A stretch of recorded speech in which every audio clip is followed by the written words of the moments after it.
This computer. Hello, and welcome to another episode of the Leadership Liner Notes podcast. Let me tell you something. Um, I know it's going to be a great podcast when I when I talk with the guest like at length before we hit record, and that's exactly what I've been doing with my friend Becca Silver. Becca, I mean, are you ready to keep going? I'm ready. I'm ready to keep rolling. We've had an awesome conversation, and I'm Really excited. have. I'm so Yeah, glad that keep you're keep it here. going. And it's funny because we've tried to do this in person, Yeah, we did. and we were at the ISTE ASCD conference in Uh-huh. Orlando, earlier this month, late last month. And the ironic thing Mhm. is that we're about an hour away from each other here in North Carolina. We are. We're so close. We're so close. And the one time that we tried to do it in person, it didn't work. And that was the first time that we met in person in Florida. Mhm. There's just so many wonderful turns in in all of us. They're just funny as hell. So, Yeah. and then it just hit me, man. We just should have like met up midway at a Starbucks in Statesville, and Yeah. we could have done it there. So we'll do that. We'll do that next time. But anyway, Beck, I'm glad that you're here. You are the author of a brand new book Hmm. that has really been speaking to me, as I shared with you before I hit record, on a really personal, visceral level. The name of the book is The Resistance Solution: Why Educators Resist Change and What They Need Instead. So welcome. We're going to get into it. We're going to dive deep.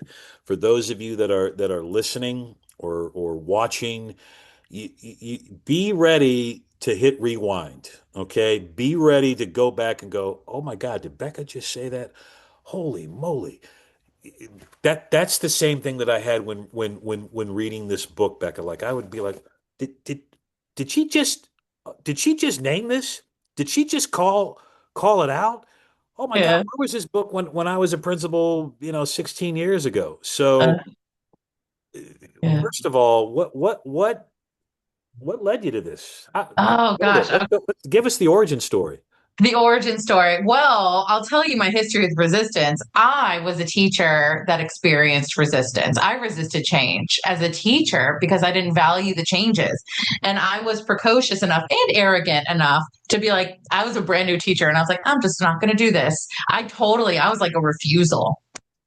And I swung between being like refusing to do change to eager. I invented things. I brought entire programs. I led workshops in schools. So I, as an educator, experienced resistance. And something that I'm going to name here as part of my language is I don't say resistant teachers. I don't say I was a resistant teacher. I experienced resistance, right? So it's teachers experiencing resistance because it's something that we move through. It's not something who we are. And then fast forward, I became a coach and I was failing miserably with my teachers experiencing resistance. I was telling them what to do and what I did in the classroom, and I was terrible at it. And I started to realize there's a human element I was not touching. So I used all these kind of intuitive strategies, and I was also becoming a life coach at the time. So it's very intuiting how to work with the teachers experiencing resistance, and I was getting remarkable results. I became a consultant after that, working with teachers. I was phenomenal. I would go, they'd send me all over the place, and the teachers experiencing resistance were my specialty. And they would be like, take this one, Becca, and they make full turnarounds. The gap that I was experiencing, though, was that the coaches and leaders I was working with, I couldn't replicate what I was doing with them because it was all intuition. It was a set of skills I couldn't quite name, and it's that competency gap. It's I was unconsciously competent, right? The letter of competence. So I was like really good at what I did, and I had no idea how to explain how I did it. So that's as a consultant, and I kind of birthed my own business. I started the Whole Educator, and I was like, I'm going to teach people how to navigate resistance. So that's when I stepped back and I dug into the research. And I was like, what do the researchers say are the tenets of what causes resistance? And it's motivation.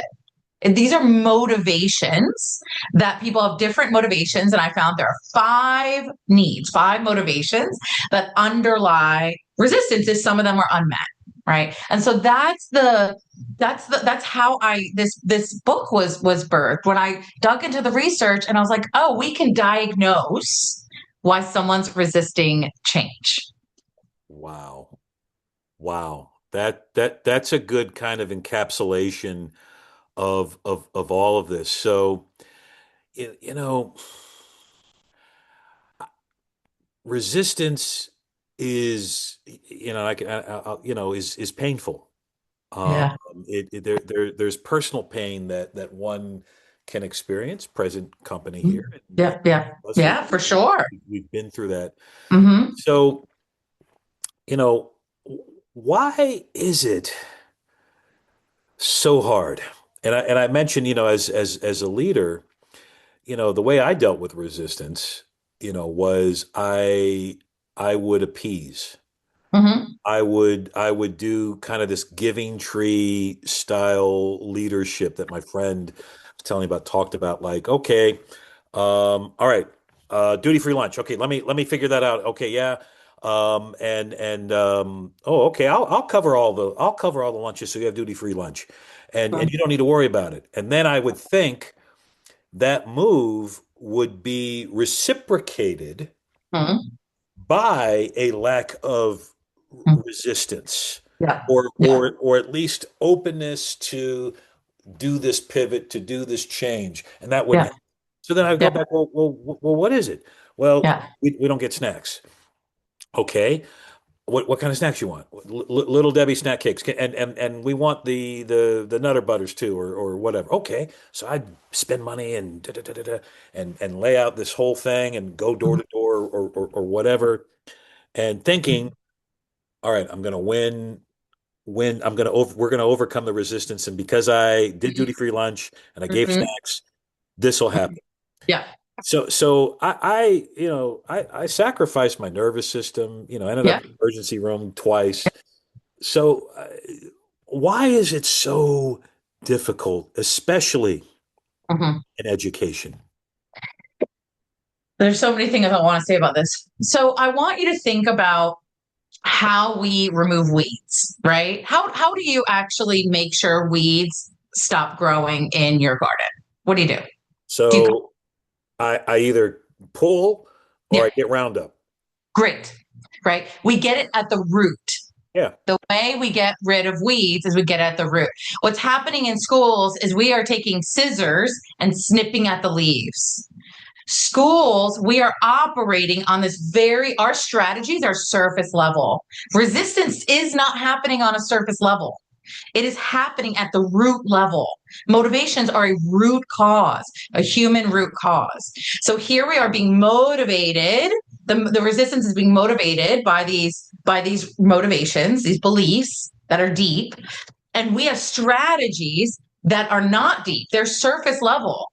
All right. A lot of them are compliance. So it's this like manipulation, like, okay, you asked for this, I'll give you this, right? I'll appease, I'll hold you accountable. These are all surface level strategies.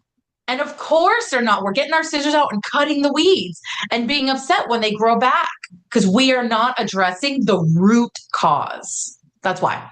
So you've worked with so many schools, you've worked with Mhm. coaches, you've worked with teachers. Do you see a trend in Yeah, the root cause of resistance? And if so, what is it? for sure. And I want to back up because I want to let everyone know what those five needs are that are Oh, yeah, yeah, underlying. yeah. One gets the context of what I'm talking about. So, first of all, resistance is caused by one thing, and that's unmet needs. Hmm. One thing. So, if someone has unmet needs that's causing the resistance, the next question naturally comes up: how do I figure those out? Humans are complex. And Hmm. so the framework that I have to diagnose that's called the catalyst mindsets. So our five needs that we have a need to find value in the change, value meaning purpose. We have a need to belong, to feel we belong. We have a need to believe I can be successful. We have a need to believe I can improve to get there. We have a need to feel like I have ownership and agency to actually make a change. So those are the five needs. Okay. And they're five mindsets. So the trends that I see, there tends to be a couple of those mindsets that tend to be much more common than the others. I'm not saying the others don't exist at all. They all exist, and they're not individual mindsets. They're intertwined. They tend to like really impact each other, and sometimes they're layered. Right. So like first thing could be like I don't value it. And then I peel that layer off. Okay, I value it. Now I don't believe I can succeed. Okay. Right. So there could be layers as well. Humans are complex. So the two mindsets that I find are the most common is value mindset. That's unsupported.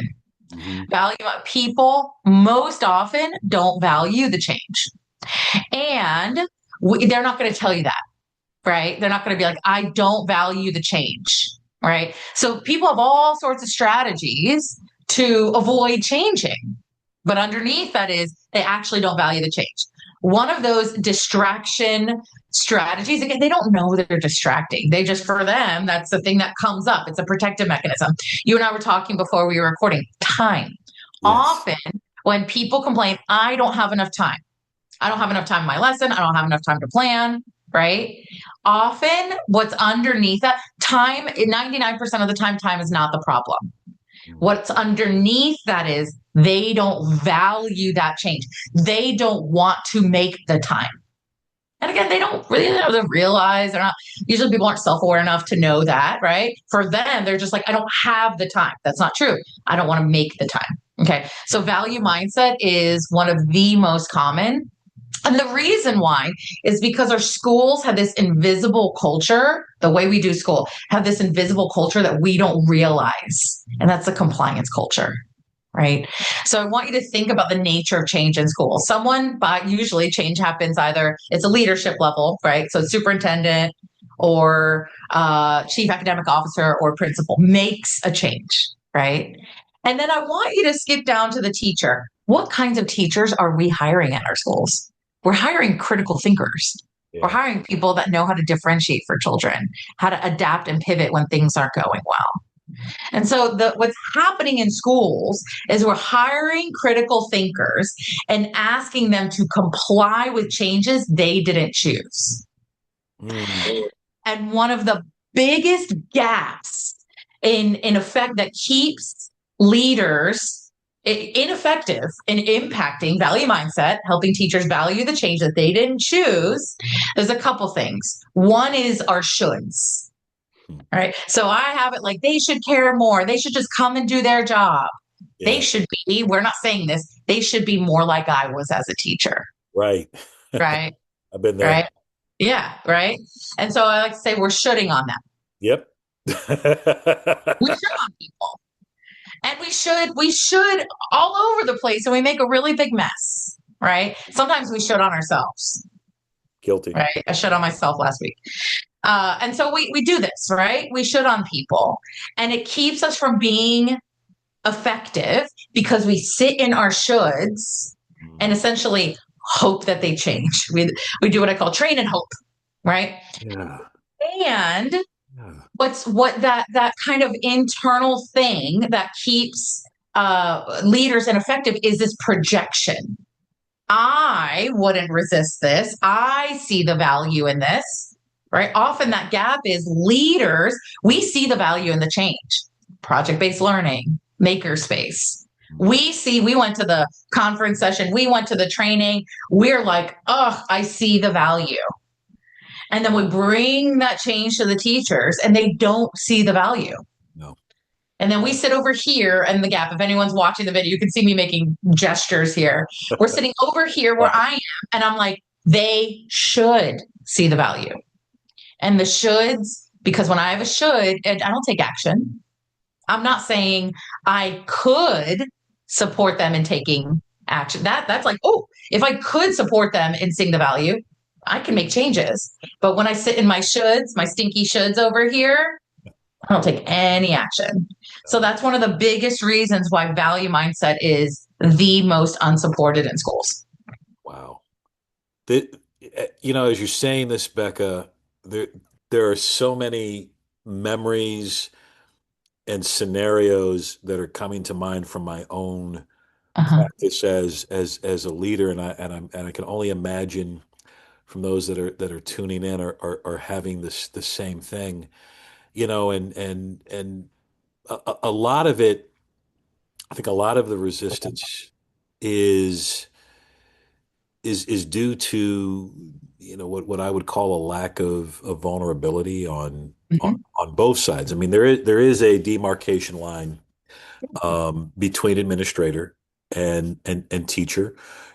For those of us that have been in administration, we usually get the statement that's done in a joking way, but it's a little hurtful. Oh, you've gone to the dark side. Oh, You oh, know. yeah, that's totally talking to the context of Yeah. schools versus them. Yes. Right there, us versus them, the dark side, us versus them. There's a side. Yeah, there's Okay, a side, and then in the yeah. same regard too, as a leader, because I've done this too. Well, when I was a teacher, Yeah. Oh, oh, and that's I might even get my little mansplain tone on here. When I was a teacher, Becca, I brought home 87,000 pages of the research project, and I stayed up late. And why you should do the makerspace? I didn't have a makerspace, so I took bark climb the tree. off a tree, and I made a corner, and Yeah. so the I guess what I'm saying is there's a lot of blame to be shared Uh-huh. with resistance. How we present things, how we frame things, how we use our language, all of those things. So I Can I mean, just say something about that? I want to shift your language right now. please, Blame is part of that paradigm, yeah, that context. Blame is part of it. Okay. We're not, there's responsibility to be shared, thank but you, not blame. thank you. Okay, Right. good. So blame is part of the compliance culture. Responsibility is part of an ownership culture. Two different cultures. Man, that's a really good point. So thank you for that call out and enlarging my thinking, because you're right. Like it being impeccable with our words, and Yes. blame is a trigger, Yeah. big time. Yep. So where do you see places where where that flow is evident, the good flow, where Good okay, call. Mhm. and again, there's good resistance, right? There's Oh, yeah, there's for healthy sure. resistance. So Oh, so where do you see that working, or where do you see that again, that flow happening, where okay, yeah, there may be dissent, there may be resistance, but resistance can be good for us. yeah. I think where folks find resistance when their context for resistance is feedback and information and data for what's missing, right? They're asking what's missing. We do this with children all the time. We assess where children are struggling in reading. Like, oh, you're struggling in reading. We're not like, you're bad, right? We're like, oh, you're struggling in reading. Let me assess. Oh, thank you for this data. We're not thanking the child, right? We're like, oh, there's data. They're struggling in fluency. Great. All neutral, by the way. It's just information. Let's analyze it together. We're getting curious, right? No one's like triggered and like flying off the handle. I can't believe this kid doesn't know fluency. No. Like, oh, they're missing fluency. Let's develop some strategies to support them in fluency. And we go and do that. Same thing with resistance. The places where resistance is happening, we're not eliminating resistance. We're responding well to resistance, right? The goal isn't to eliminate resistance. It's to respond well to it, because resistance is a human experience. We all experience resistance throughout our days, right? Like I resist doing my taxes every year. We resist people in our lives, Yeah. right? I like to say we like are you resisting your mother-in-law? Like that. Right. There's like we resist things, right? So we're not trying to eliminate a human response to change. We want, and so part of our compliance language, by the way, that compliance culture, we say we want to overcome resistance. That is outdated language. We want to stop saying we don't want to overcome resistance. It's not something to overcome. It's something to break through.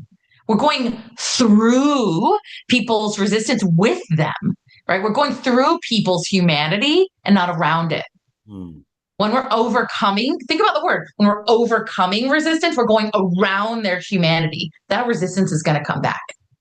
Yes. If we go through and navigate the resistance with them, it will disappear for them. Talk to me about agency because Oh, I love talking about yeah, agency. because Okay. because you do a deep dive on it in the book, and to me it's a word that it's a word and a concept that we don't use enough of, and that again talking about language, I think we misplace it. We do. We do. Yeah. So agency is when, right? So the research says agency is when people have a voice and choice and experience a meaningful impact within change, right? And so agency is required for people to have ownership over changes. So I want you to think about buy-in versus ownership. And I have a continuum in the book, The Levels of Engagement, which came from my dear friend, Dr. Chris Jones. And he created this, and I give him credit every time because it was the most brilliant thing in the world. But essentially, like, I don't believe we should be aiming for buy-in. And we say it all the time. We got to build buy-in. I'm like, no, we need to go beyond buy-in. But how do we go beyond buy-in? We need to understand what is buy-in. Buy-in is in the compliance culture. And Yes. that old outdated culture that I'm going to assert we actually don't want, right? So the old outdated culture, that compliance culture says, I've made a change and I'm going to get you to want the change, right? Still compliance culture, buy-in. How do we make the leap to ownership? It's neighbor ownership on that continuum is agency. That means we need to have teachers experience some sense of agency in the actual change, the making of the change, or the implementation of the change, the what or the how of the change. They need to experience some sense of agency. All of the ownership research, the teacher ownership research, that was the most complicated thing for me to research, by the way, because everyone says something different. Right. But agency, everyone says, oh, this element, they need this element for it, and to put it all together in a framework, right? But the one through line, every single piece of research that talks about teacher ownership, every single piece talked about agency. Wow. We need a sense of agency. But here's the deal where it gets really muddled in schools. Teachers often don't know, they're not clear when they are allowed to use their professional judgment and what's non-negotiable. Hmm. Go there. They're often, so here we are, we're a leader, we're like, this change is happening, we want, and in the like, implement it. We have this general thing, right? Yeah. Some people use fidelity. Who is it? There's a state that switched to integrity. Do it with integrity, not fidelity. Yeah. To like, I don't know, to do something. As sometimes it changes into jargon and it doesn't, well, it's fine. So the thing is that as a leader, we have an idea of how teachers can implement this. And it's a wide range of that idea. Sometimes it's do it with fidelity. Like, I actually want you to do it exactly how it's written. Right. Sometimes, oftentimes, leaders have an image in their mind as please implement this thing. And there's going to be times you're going to I want you to use your professional judgment, tweak it here and there, really have it work for your kids and keep like the bones of it. Hmm. But most times leaders don't communicate that No. because why? Because they should know. Should. There They it should goes. they should know. We should on them. We don't even Yeah. realize.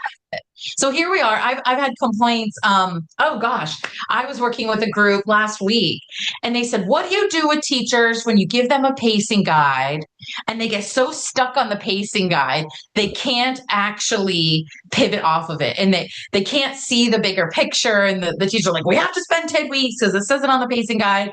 And I said to them, do the teachers know where they're allowed to have their use their professional judgment in this? And was there a time in the past where they were not allowed to use their professional judgment? That's often what happens. There was a fidelity time in education. Do you remember where it Oh, was like, very here's the clear. program? Everyone was doing it We when I do it started with fidelity. to Yes. read the script. You're going to get in trouble if you don't read. I got in trouble all the time. I refused to read the script. But read the script or you're going to get in trouble. And education has changed. But our veteran teachers, people that have been around for a while, they're like, I'm going to get in trouble. But they're not, No. right? But they don't know where they actually have agency. So in my book, I've created an agency audit, and it's a bonus resource in the ownership mindset part of the book. And so you can download an agency audit to work. I always recommend work with your leadership team and talk through where do teachers actually have agency and where don't they? And this last thing I want to say about agency, there's two pieces of it. There's internal and external agency. Internal agency is what the academics call personal agency. Inside of me, believe it's a belief. I believe I can change things inside of me. External agency is environmental agency. This is where the boss actually says you're allowed to do it. And that is why I didn't make agency a mindset. Mm, It's not just a mindset, it is an environmental piece where I'm actually, if I don't do these things, I might not have a job. right. So people to have agency need to have both. And I think the catalyst for all of that, I just wrote down the word clarity. And Yeah. if I'm would impart anything Yeah. to any school leader that's listening right now, and it's not always easy Yeah. to have clarity Yeah. because of all of the machinations that surround that or the politics or what have you. But I think maybe one way um, to lean into resistance Mm-hmm. is really making sure that your communication and how you relate Yeah. has a level of clarity and vulnerability too. Sometimes it's okay to say, I don't know what the hell. Yeah. I know I'm supposed to share this message or that it said this in the memo but I think sometimes that is refreshing Mm-hmm. for the teacher to hear that from the leader. And I Mm-hmm. also think too, it's important for the teacher to say that to the leader as well. Again, there's also some psychological safety that's involved. There's conditions that have to be bred and nurtured, and it's easier said than done. I've been in all kinds of positions where I knew that I was purposely not being clear because I Mm-hmm. was afraid or Mm-hmm. or I didn't agree or what have you. So, how do we, how do schools kind of lean into that clarity and make those steps to leaning into that so that maybe the resistance is always going to be there, just like change is always going to be Yeah. there. Yeah. So how do we lean into that clarity better, I guess? Yeah. So one thing I always say is resistance and change are besties. They come in together. When we are saying we're going to implement a change, I want you to say resistance is going to be there. How could we be proactive? Yeah. So one thing I always recommend, folks, there's a being clear. There's a skill and a will element to clarity. And you just named it. There's the skill of being clear. Do I know how to be clear in this situation? And sometimes one of the things that keeps us from being clear is unconscious, like I'm unconsciously competent, like I'm really good at this and it's hard for me to be clear to you. But most often, one of the pieces that keeps us from being clear is our shoulds. Yeah. Our shoulds. And so one of the things I recommend is write down your shoulds. Sit down with your team. Say, okay, change is happening. We need to be clear about it. Let's write down our shoulds first. And Hmm. then shift to, and this is part of the expectation continuum I have in the book. We want to shift from shoulds to support, or another way of saying is shoulds to coulds.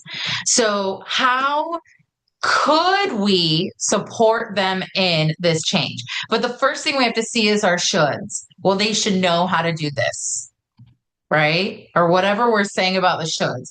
Great. This is gold for us. Because Yeah. then we could say, okay, instead of they should know how to do this, we could shift to how could I support them in doing this? And that's when we start to name where we need to be clear. Wow.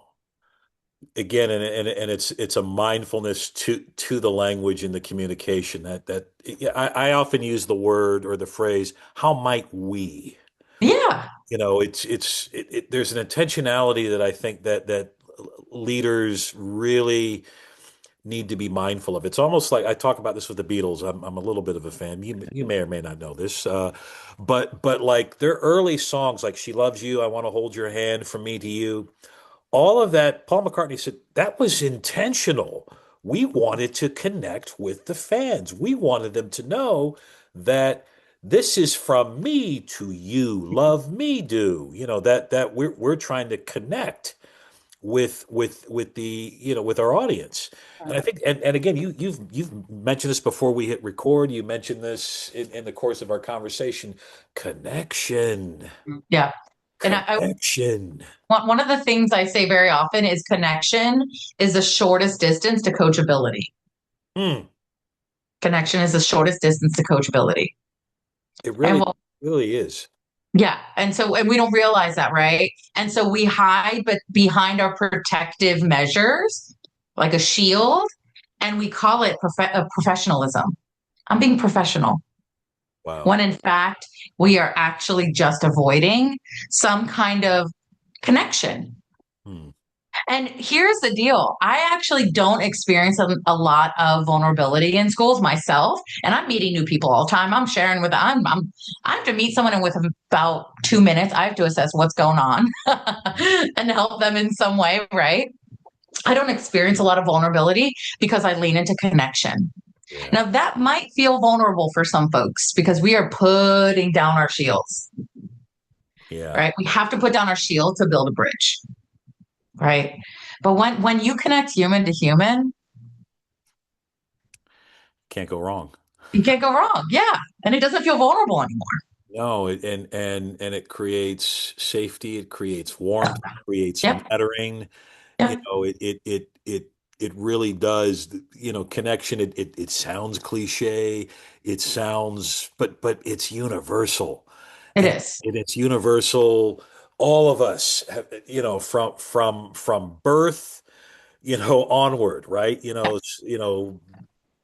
mean, Yeah. when we come out of the womb, Yeah. we're look that face, that first face that we see is so Yeah. so important because we're looking, oh, I feel safe here. Okay, Yes. this person's going to take care of me.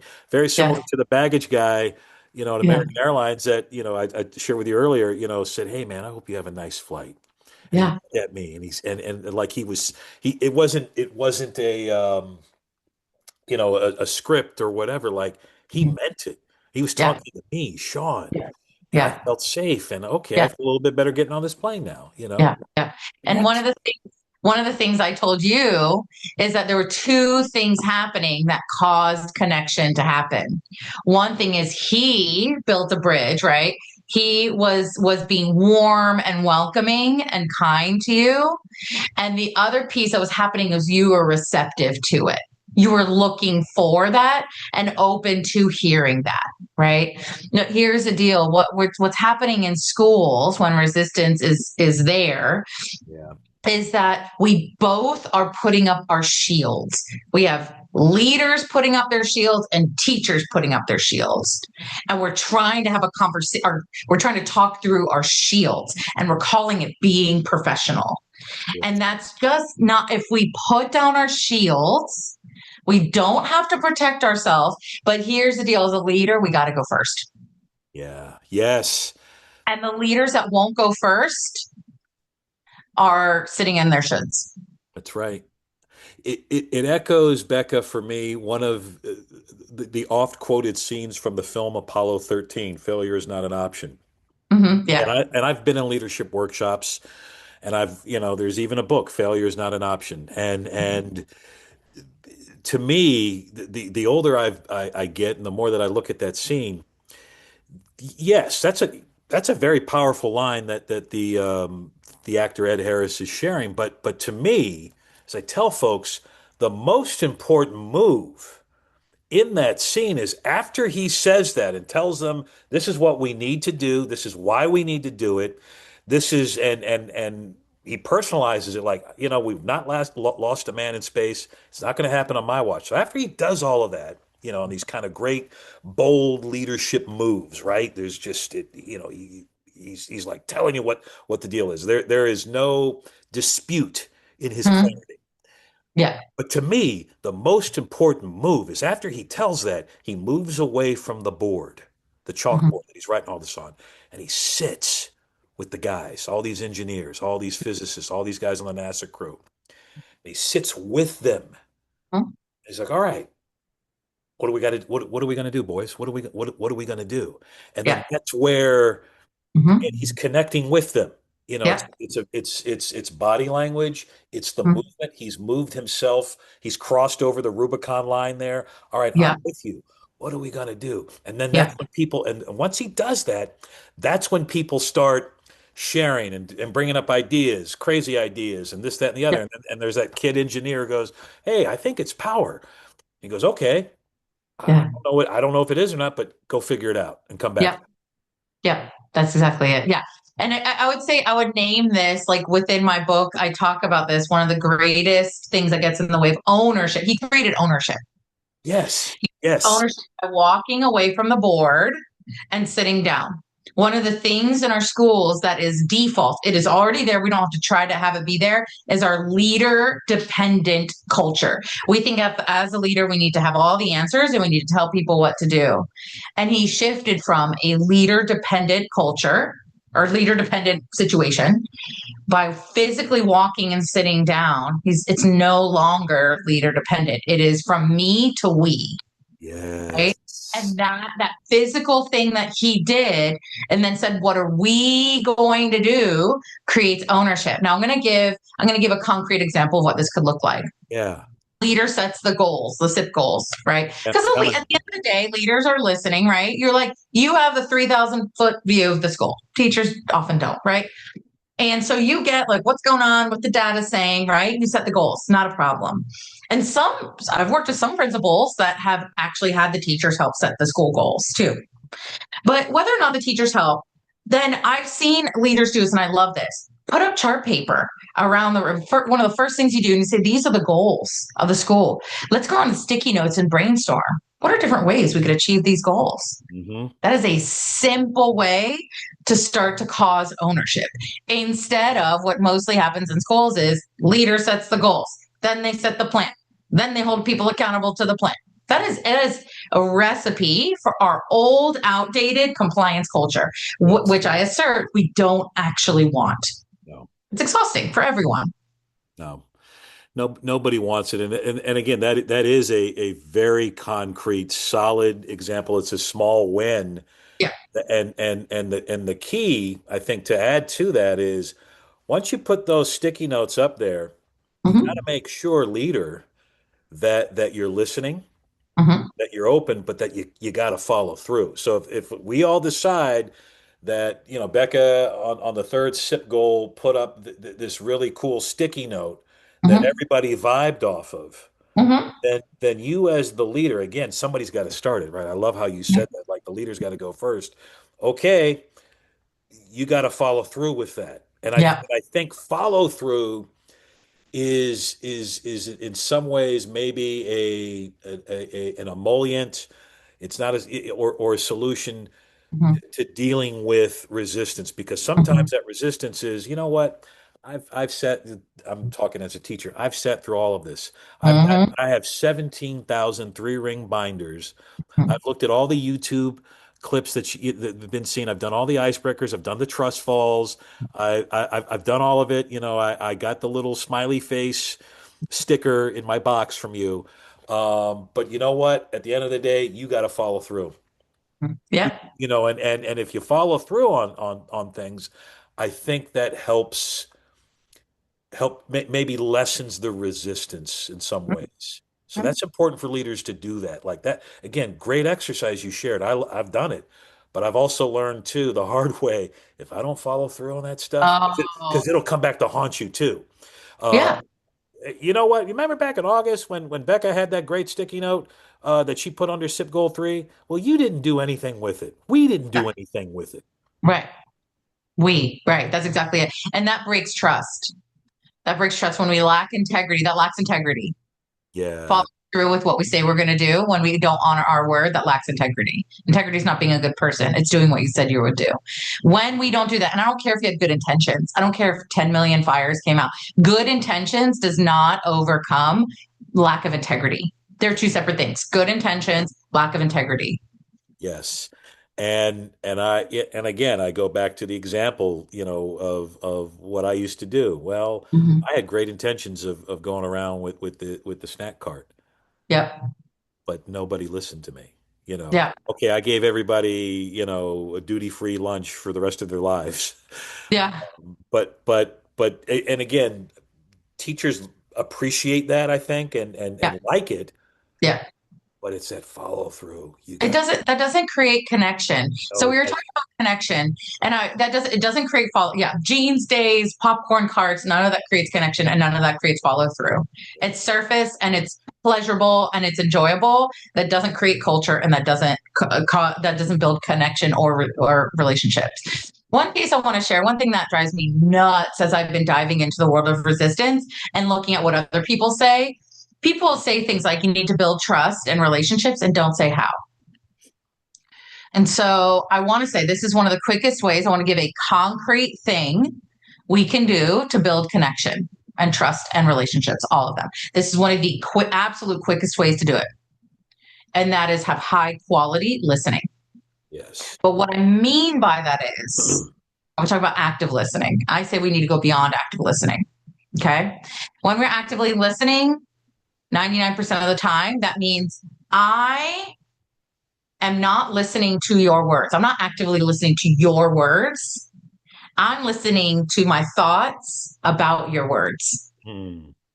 And people don't usually teach us that. The way human beings are terrible listeners. We're terrible listeners. We Sometimes are. our partners tell us that. And the Right. phones don't help. And No, yeah, and our spans are crap.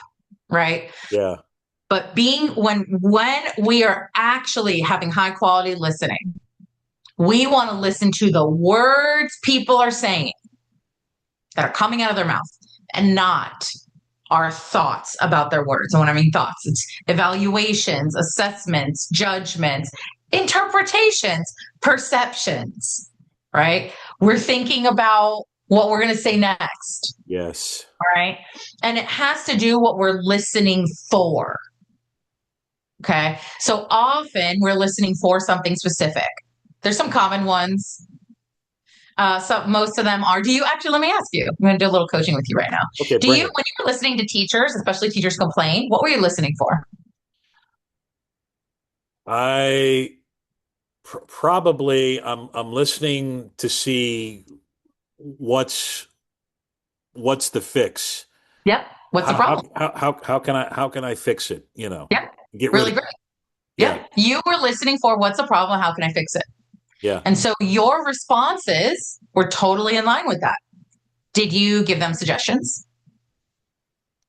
I tried to. Yeah, Yeah. Yeah. And you came up with things like the food, right? You yeah. like gave snacks, right? Because you were listening for what's the problem and how do I fix it? Exactly. Right. And so it gave you that you didn't actually hear what was the actual problem. Oh, I jumped right to the fix. So exactly. I didn't get to the root of the problem. No. I didn't, so hey, we want more time. Okay. I Yeah. duty free lunch. That's Yeah. magic, but I didn't go into no, I dig this. Well, why is it, Becca, that you don't feel like you have time? Really great. Really great. Really great. That's exactly it. Why? What's happening? Why? Why? There's a strategy called the five whys. I Yeah. don't know why it's five. Some researcher was like, I figured out the exact number of whys you need. Why is that? Why is that? Why is that important? Why? Why? I'm like, Yeah. okay, five, whatever. I mean, it could be three. I don't care, right? Yeah. But the five whys strategy of like, why is that important? Well, why did that happen? Or why, you just kind of ask why five times, three times. But you want to get down to the root. That's And right. here's the deal. This is my recommendation. Listen for, especially if someone is complaining or resisting in any way. By the way, complaints are gold. We make a huge mistake. Another culture that we have that gets in the way of our effectiveness is a culture of niceness, right? So people complain and we're like, we just need to be positive. Look on the bright side, right? And I'm like, no, don't positive your way out of their complaints. This is gold. You Mhm. want to listen for the five mindsets. You want to listen for what's the unmet need? Mm. The unmet need. Do they not value what's happening? Do they not believe they could be successful? Do they not believe they can belong? Do they not believe they could improve? Do they not believe they have the agency to actually change things? Mm. That's the power of the resistance solution. And that's how we create connection. We listen for what's missing. And then getting back to the time example, as I'm Yep. kind of going through this Yep. kind of coaching piece and Yep. modeling a little bit. Well, it sounds like what I'm hearing you say, Becca, Perfect. is that you're having a tough issues with managing your time. Yep. Really great. So how might we Mm-hmm. figure that out so that you feel like you have better time management or whatever it is, Mm-hmm. and again, I'm being purposefully Mm-hmm. halting with my words. I almost sound like Shatner, but again, it's me kind of slowing myself down Uh-huh. Yep. because I really want to listen. Because again, you're Mm-hmm. right. Like, okay, all right, what's the problem? Okay, I'm a solution guy. Okay, let me fix it because I got Yep. to I got to beat the clock. I got to beat the clock and get ahead of it. And then once I Yep. cross it off, it's done. Yep. Yep. I can do no, but that's Yep. important. Yep. And can I give you a little coaching on that Please. response? Okay. So you did something beautiful, which is called looping for understanding. Yeah. You summarize what the person said back to them, and then you kind of you asked, I looping for understanding has three steps. It's summarizing what someone says. You ask, is that accurate? That's super important, Hmm. right? Because otherwise it turns into projecting, possibly, right? So, and it's totally cool. So someone says no. People tell me no all the time. I'm like, okay, great. What did I miss? Thanks for the feedback. And then I ask a question, and that's exactly what you did.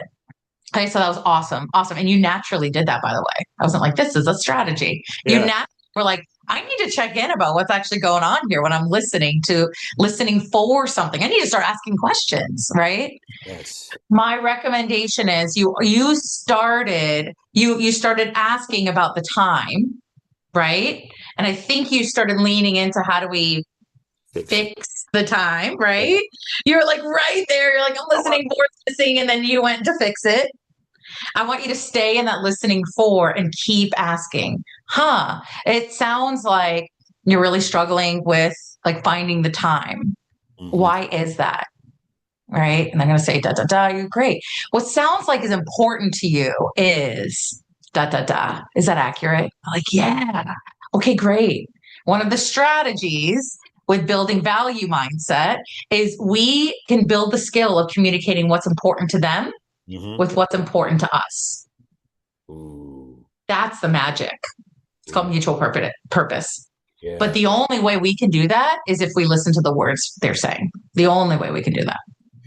It, and man, I'm getting free coaching here, y'all. Yeah, you are. And one of my moves, and I would Uh-huh. congratulate myself for this, but I'm realizing it's the wrong move, and is so getting back to that kind of problem solution Hmm. scenario here.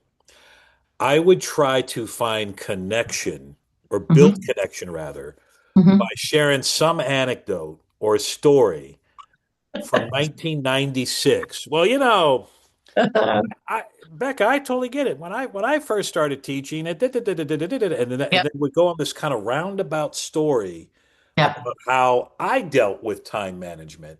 And Yep. and frankly, now that I'm kind of experiencing this, the Yeah. the teacher doesn't want to hear that. No, they've checked out.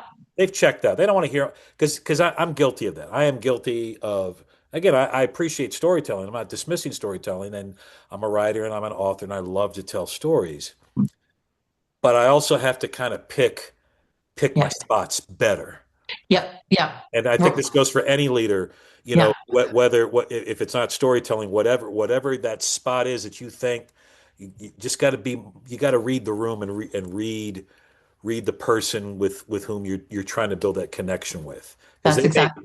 Becca, her partner teacher, all she does is tell stories. The last thing she wants to hear from me or principal is, Yeah. is another damn story. Yeah. Yeah.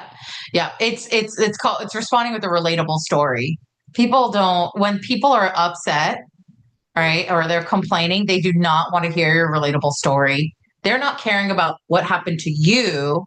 Yes. They want to hear if you cared what's happening to them. And you sharing your relatable story is not you caring about what happened to them, even though you think it is. Mhm. It's you caring about what happened to you. Yes. We don't realize we Yes. do that. That's what our Yes. stories. And here's the deal. You know why we do it over and over again? It's because it feels good. Our Yeah. brain is dopamine. We're like, I'm being so helpful and I get to share about what happened to me. Right? We think we're being helpful. And we're not. The person, if we actually got our attention outside of our head and onto them, we would see they've checked out. So would the move then be rather than the story about me, Yeah. hey, Becca, I saw you last month Mm-hmm. during the early snow dismissal day. When I had to remember when I had to come up with that last second schedule and I screwed up and everybody had lunch for 5 minutes. Man, you really sailed through that by doing X, Y, and Z. Is that the better move? And telling the story about or no? Well, what would be the context of this conversation? To show, hey, you've had some success with time management. I want to build on that. So my assertion, if Okay. someone says, so what's, give me a one sentence. What is their complaint? Their complaint is they don't have enough time to Great. to do their job. 99% of the time, that's not the problem. Yeah. So Back to yeah.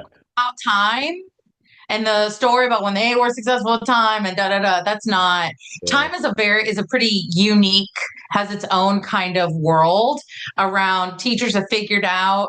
I can subconsciously, most of them don't know this is they're doing this, okay? But for them, they get to use time to avoid actually doing something they don't find value in. So if someone says, I don't have enough time, I'm going to try to figure out or listen for what's underneath that. Right.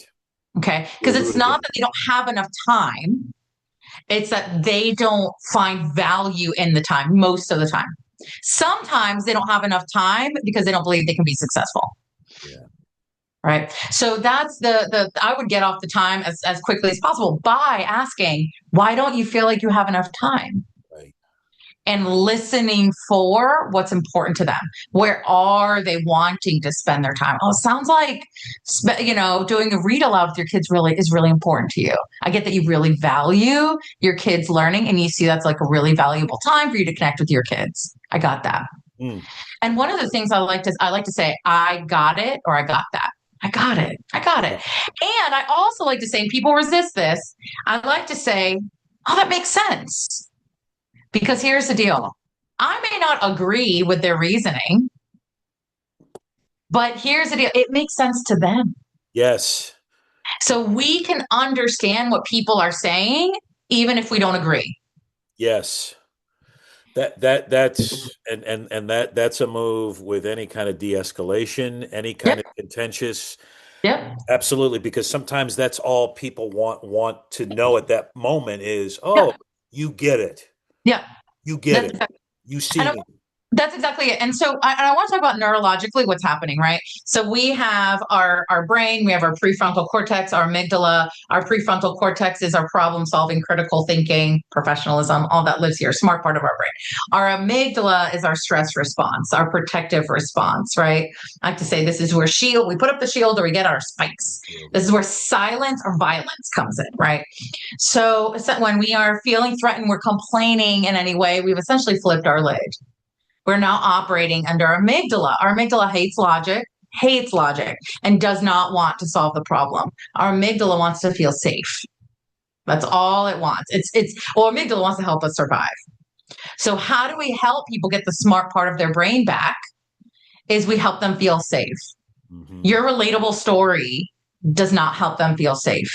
No, it doesn't. You trying to fix their problem most of the time does not help them feel safe if they're complaining about something. What helps them feel safe is feeling heard first. Yes. Okay. And what that does is that this is another thing I talk about with connection is we can be in one of three conversations at any moment. People can want to be helped, hugged, or heard. And the only way we know what conversation we need to be in is if we listen to their words first. Mm. All right. If we're listening for which conversation we're in. Okay. And one thing that going back to the fix it, what's the problem? You're listening for what's the problem? How can I fix it? Right. If Yes. you're listening for that, you are which of the helped, hugged, and heard, which of those conversations did you always think you were in? Gosh, probably the. I mean, again, I go back to the fix it because, Yeah. but yeah, there's a subtext and there's another route that Yeah. I wasn't even. I didn't even open the door. Right. Right. I didn't even That's touch exactly it. it. Yeah, I You didn't even thought open the they door. always you always thought they wanted to be helped. Yeah, put a Band-Aid on it. And they actually want to be helped. They actually want help, Yeah, right? You tell them what to do, give them the advice. yeah. That's not always the case. Oh, Sometimes people want to be hugged. They're having an emotional experience and they want, you don't have to physically hug them, right? But they want to be heard in their emotions. Sometimes people want to be heard. They have a great idea and they want to tell you about it. They have something to contribute, right? And they want to be heard in that. yes. Whew. I mean, this episode is just became my own private coaching, session, and I'm grateful for it. But there's, I tell you, Becca, I want to before we split. There's so many things in this book, Mhm. and I'll say this to those who've not read the Resistance Solution yet, like how you speak is how the book reads. That was my goal. It really does. And to Yeah. me, that is the sign of a of just a great book. And I'm probably going to spoiler alert a little bit of this because I want to go to the conclusion here, where the conclusion really does sound like a one-on-one conversation. I really, and Mm. just like right now, like I feel like Mhm. even though we're an hour apart, I really feel like I'm in the same room as you, and the Yeah. same when I read this book and even the conclusion, and I just want to read back this part to you because there's just so many. I'm going to jump around a little bit because there were so many parts that I highlighted, that I think would just kind of dovetail everything that you've shared today. Human-centered leadership starts somewhere else. It asks, what is this response telling me? Italicized. It listens for meaning, safety, confidence, belonging, and agency. It recognizes that engagement is required for sustained action and that support is what allows accountability to actually work. And then you go into that a little bit, and then I just love the last paragraph here because again it's just so real and warm. You don't need more preparation to begin.